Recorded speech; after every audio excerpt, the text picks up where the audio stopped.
Я Лязат Шумусова Лязат, проживаю в городе Степногорске, мне 52 года. Страдаю сахарным диабетом второго типа. И у меня еще есть камни в желчном пузыре. Вот.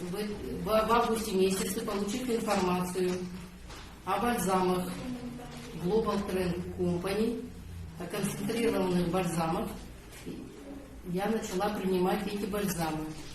Сахар у меня, я постоянно замеряла сахар, у меня сахар был 12-13, с переживаниями, с какими-то волнениями, с какими-то такими, у меня поднимался сахар и до 17, а начала принимать эти бальзамы концентрированные.